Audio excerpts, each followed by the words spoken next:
Je viens amener un puissant encouragement pour chaque personne qui m'écoute et qui m'entend maintenant. Vous devez partager ce message absolument parce que pour beaucoup d'entre nous qui sommes chrétiens, nés de nouveau, qui servons le Seigneur ou qui sommes en chemin de conversion, nous avons tendance à nous demander pourquoi nous ne voyons pas certaines choses se manifester dans notre vie. Alors j'ai envie de vous dire ceci. Vous êtes dans une posture qui vous est favorable, que vous soyez fort ou faible. Restez jusqu'à la fin de cet épisode parce que j'ai une révélation vraiment puissante que j'ai envie de vous amener qui parle du mystère du Fils de l'homme.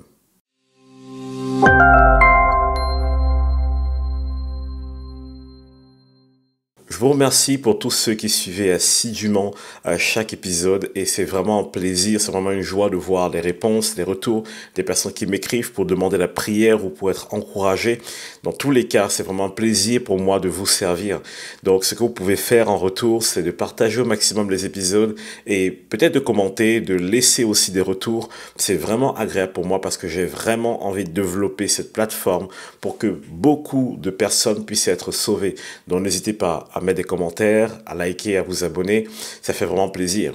Restons concentrés et allons sur l'essentiel aujourd'hui. Ça ne va pas être très long, mais je pense que ça va être très libérateur.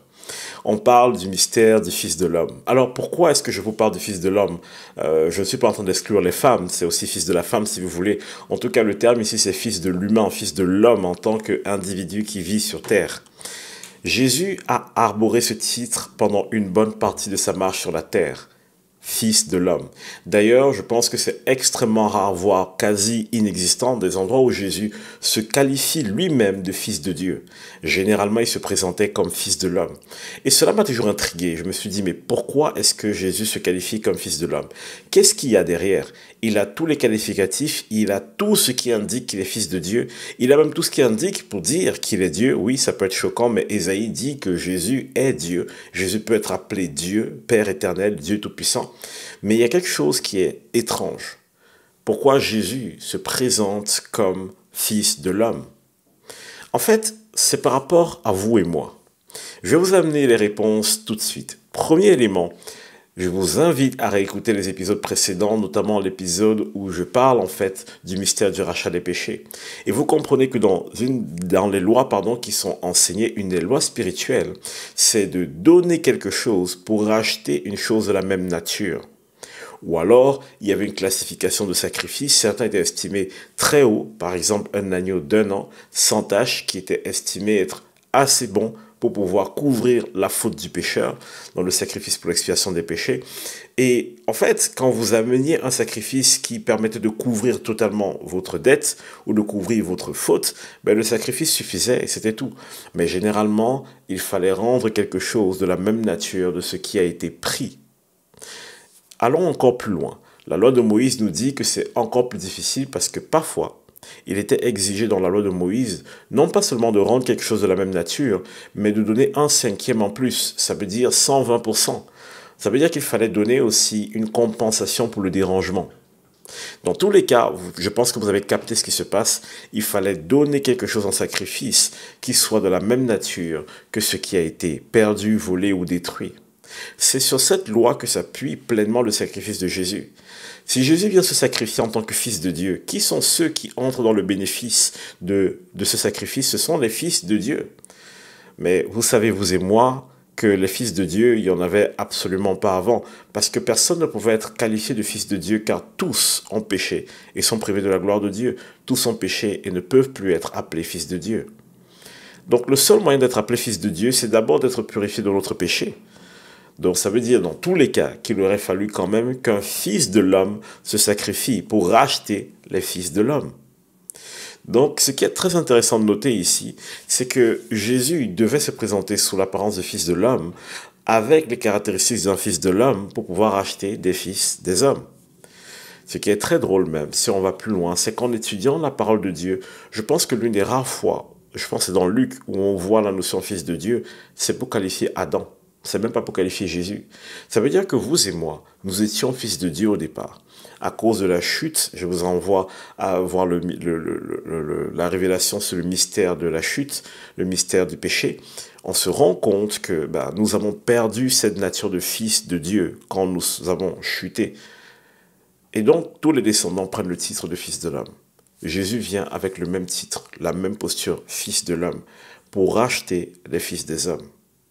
Donc là, le cadre est posé. Jésus veut nous racheter. Voilà pourquoi Jésus va se présenter, se positionner comme un fils de l'homme. Mais ça va plus loin que ça. Ça va tellement plus loin que ça, les amis. Et j'espère que vous êtes assis, vous êtes accrochés, parce que ça va vous donner vraiment du sourire, ce que je vais dire. Alors, je sais que c'est difficile pour nous de marcher dans une certaine mesure de la puissance de Dieu. Pour beaucoup d'entre nous, nous jeûnons, nous prions, nous cherchons Dieu. Nous prions pour les malades, on ne voit pas toujours de succès, on ne comprend pas toujours pourquoi telle ou telle chose ne se passe pas. Et parfois, on a un raccourci, on se dit, ah ben quand c'est Jésus, ça marche mieux. Quand c'est Jésus, ça fonctionne mieux. Un peu comme si Jésus, au final, était très différent de nous. Mais la Bible, implicitement, nous fait comprendre que quand Jésus se baladait sur la terre, Jésus se baladait sur la terre en tant que fils de l'homme. Ça veut dire que Jésus et vous, rien ne différait entre lui et vous. Entre Jésus et vous, je reprends ma phrase, rien ne différait. Donc c'est super important de garder ça en tête. Vous allez me dire, mais Steve, c'est pas possible. Comment ça se fait que Jésus ait donc marché dans une telle puissance s'il était identique à nous, s'il était similaire à nous? Ce n'est pas possible. Quelque chose n'est pas vrai. En fait, il faudrait se rendre dans quelques passages bibliques pour le comprendre. Commençons par le livre d'Hébreux. Dans Hébreux 5, il y a un passage qui est intéressant. Si on lit au verset 8, voici ce qu'on dit. On parle de Jésus, a appris, bien qu'il fût fils, l'obéissance par les choses qu'il a souffertes.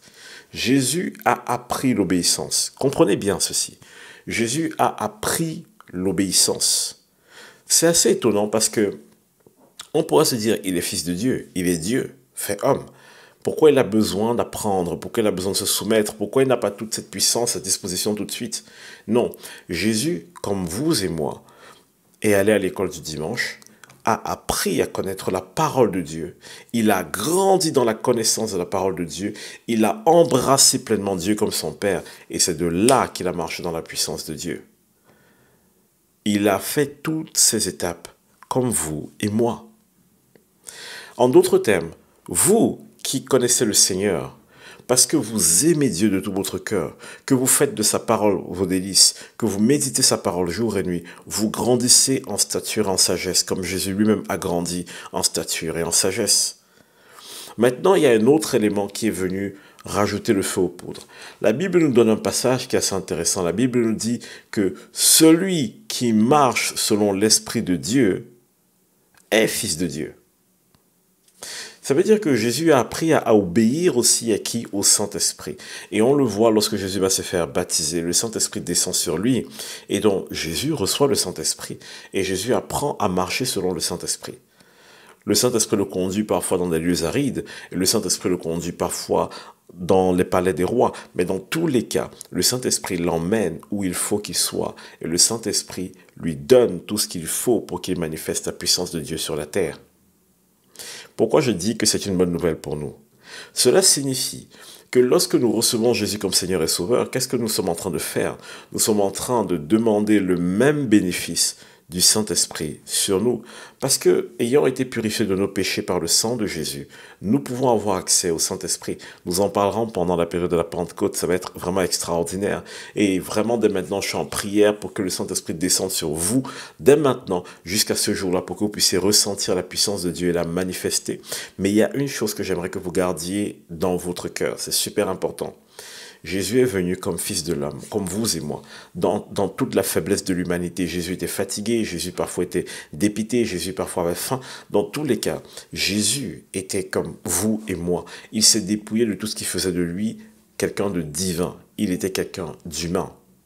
Maintenant, il s'est soumis et il a appris la parole. Il s'est soumis et il a appris l'obéissance. Il a grandi en stature et en sagesse.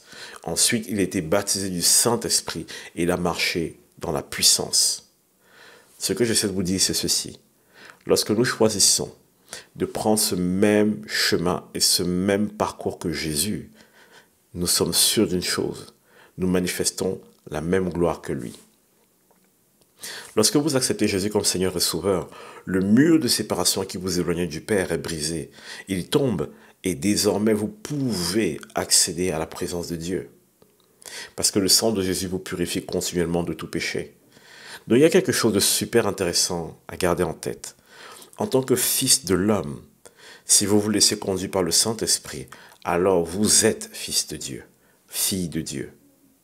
Donc vous voyez au final que Dieu n'a pas de favori tout simplement parce que Dieu a mis à disposition de chacun d'entre nous ce qu'il nous faut pour marcher dans les mêmes traces que Jésus et pour bénéficier de la même puissance. Allons même encore plus loin. Dieu sait que nous ne sommes pas tous égaux au niveau de notre mission, de notre constitution physique, au niveau de notre appel, au niveau de nos capacités intellectuelles. Dieu le sait. Mais Dieu ne s'appuie pas là-dessus pour forger des personnes. Dieu s'appuie sur le Saint-Esprit. C'est pourquoi le Saint-Esprit est le consolateur, celui qui nous enseigne toutes choses, celui qui dispense la puissance, ainsi de suite. Parce que finalement, c'est notre attachement au Saint-Esprit qui permet que la puissance de Dieu puisse transiter au travers de nous. Alors, qu'est-ce que j'ai envie de vous dire? Sur quoi j'ai envie de focaliser toute votre attention aujourd'hui? Sur le fait que Jésus s'est toujours présenté comme Fils de l'homme. Et ainsi, vous et moi, parce que nous sommes fils de l'homme, nous pouvons être rachetés de notre condition. C'est au Fils des hommes que Jésus donne les clés de sa puissance. C'est au Fils des hommes qui donne l'autorité sur la terre. C'est au Fils des hommes qui donne le droit de marcher sur la puissance de l'ennemi. Jésus a vaincu le diable dans la condition de Fils de l'homme. C'est pour te dire ceci.